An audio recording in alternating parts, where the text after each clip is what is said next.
Hi, my name is Saskia Valentine, and I'm a targeted individual. I was listed as a result of a comment I made in a classroom in 2003. I was taking a class for a teaching credential when the teacher brought up the topic of illegal immigration. I responded that, my job was not a fruit-picking job. I could never have foreseen that this comment would have me being stalked and harassed by a group of liberal activists attempting to drive me to suicide or early death from stress, but that's what's happening. Whether people agree with my politics or not, I have a right to speak my mind. Illegal immigration has had a significant effect on my family and quality of life in California. I used to vote for all the immigrant-friendly legislation because I thought if corporations had to pay taxes for them, then there would be less incentive to draw them over and employ them. But all this did was open the floodgates for more illegal immigration. So I feel like I participated in creating a monster, and it weighs heavily on me. In the 1990s, my son attended a Hispanic-owned private school, Woodcrest in Encino, California. Hello out there if you remember us. When my job ended, I had to transfer him to a public school in Granada Hills. I unwittingly signed a form that allowed him to participate in multicultural activities, not knowing that this would be used to place him in an immigrant classroom where the kids didn't speak English and the teacher was speaking Spanish most of the day. I didn't really have a problem with the Spanish part. My son was taking Spanish in private school.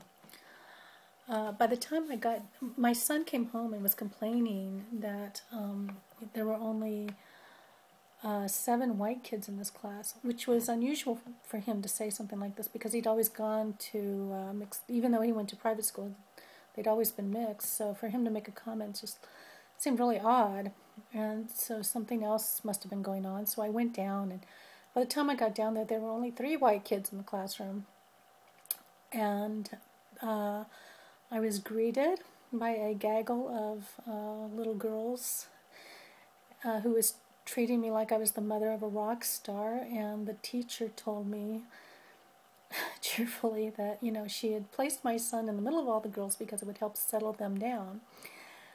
And I looked over to the little Hispanic boys, and I could just see the look of resentment on their face. Why was my son getting all this attention? And that didn't bode too well. And the teacher also said that the class was operating 2 grades below level, and she didn't have the time or the resources to provide a separate curriculum for my son. So I went to the office and I said, look, there's been a mistake. Can you put him in a regular classroom? And they refused. They said, they brought out this form I'd signed and said, you signed this form. And I said, well, I rescind permission. They said, well, you can't do that. And when I insisted, I was called a racist. And so, well, the writing was on the wall for that. I had to remove him for his own safety. And from the school altogether. And that winter we moved to... in the middle of the school year, we moved out of state because I just couldn't afford it anymore. I couldn't afford to live there. I couldn't afford private school. I couldn't, we couldn't do it. Let's see.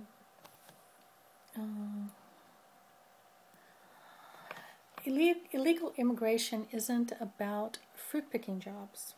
Nobody cares about the fruit-picking jobs. Nobody begrudges anybody their fruit-picking job. Illegal immigration is about displacement of the citizen population from schools, jobs, and neighborhoods.